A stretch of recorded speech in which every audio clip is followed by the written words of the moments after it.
Bonjour à toutes et à tous, c'est Endymion et aujourd'hui dans cette vidéo je vais vous expliquer ma théorie sur l'un des endroits, si ce n'est l'endroit le plus mystérieux de toute la franchise Bendy. Je parle bien entendu de la fosse, ou The Pit pour les anglophones. Alors je sais que plein de youtubeurs américains et anglais ont déjà maintes fois poncé ce sujet, mais je vais surtout vous exposer ma propre théorie sur l'origine de cet endroit et ce qu'il pourrait renfermer. Car oui, l'endroit qu'on visite durant l'aventure de Bendy and the Dark Revival n'est que la surface de l'immense iceberg qu'est la fosse. Dans le chapitre 4 du deuxième opus des jeux vidéo de la série Bendy, on se rend dans le siège social de l'entreprise Gent, qui a complètement été monopolisé par les Keepers et l'influence de Wilson. La dernière salle à laquelle on accède avant de commencer le chapitre 5 est la dénommée Fosse, un endroit dont on découvre à mesure de notre exploration l'utilité. Garder en captivité et enfermer les briseurs de cycle. J'entends par là les personnages du premier jeu, Henry bien sûr, Sammy Lawrence, Bertram Piedmont, ou en tout cas ce qu'il en reste, la tête du projectionniste, et je pense que c'est celui qui s'est fait décapiter par Bendy dans le premier jeu. Allez, second poteau Pavard. Benjamin Pavard. Et Alice Angel qui s'est visiblement échappé. Et qui nous laisse un gentil petit mot d'ailleurs. Are you worthy to walk with an angel? Littéralement, es-tu digne de marcher avec un ange? Franchement, on voit qu'elle nous apprécie, ça donne envie de la rencontrer pour la suite. A few moments later. Bref, tous les personnages sont confinés dans des cellules, et sont visiblement grâce à une baie vitrée, semblable à des cobayes.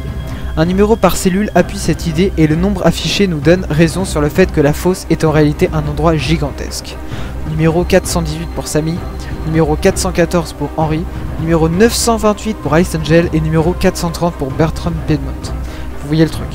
D'ailleurs, les chiffres ne sont pas choisis par hasard. 418 représente la sortie du chapitre 2 de Bendy and the Machine, le 18 avril 2017. 430 représente le 30 avril 2018, la sortie du chapitre 4. Le 928, la sortie du chapitre 3, le 28 septembre 2017. Henry par contre représente la mythique date du 414, une date où chaque année il y a un prank de la part des créateurs sur leur chaîne YouTube. Bref, vous avez compris le délire. Après avoir discuté avec Heidi, une perdue qui voulait jouer au cache-cache avec nous, elle nous en dit un peu plus sur cet endroit. That's where the ghosts live. Just beyond that door. The keeper's prison. The pit. No one ever comes out. At least, they're never quite the same. C'est là que vivent les fantômes, juste derrière cette porte. La prison des gardiens, la fosse. Personne n'en sort jamais, ou du moins les personnes qui en sortent ne sont plus tout à fait les mêmes. Super, ça donne envie. On peut remarquer aussi quelque chose après avoir débloqué la porte qui nous mène plus profondément encore dans la fosse. Avant de tourner sur la dernière salle, dans le coude du couloir, on voit au fond une autre pièce avec un lit visible. On voit les formes de ce qui semblerait être un perdu recouvert d'un drap blanc allongé dessus, ce qui renforce encore plus l'idée d'un endroit qui servirait aussi à faire des expériences sur les habitants du cycle. Si l'on regarde bien la pancarte avant d'entrer dans ce qui semblerait être enfin la vraie fosse, on peut voir ce qui est écrit avant que cet endroit soit renommé The Pit avec l'encre. Research Wing, littéralement l'aile de recherche. Ce qui montre bien qu'il ne s'agit pas de là que de simplement quelques pièces, mais une aile entière du bâtiment qui nous est encore inconnue. Nous savons aussi avec un message des créateurs que le prochain jeu intitulé Bendy the Cage se déroulera presque entièrement dans la fosse. On peut donc décrire un peu l'endroit avec ces quelques images.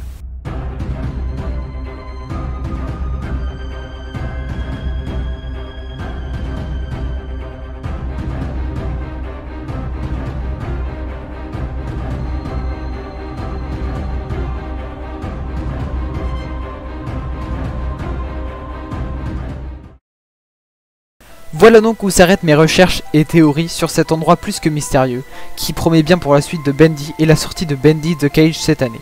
Je compte bien vous tenir au courant pour la suite des sorties et annonces de la part des créateurs. N'hésitez pas à laisser un pouce bleu ou à vous abonner, et d'ici là je vous dis à la prochaine.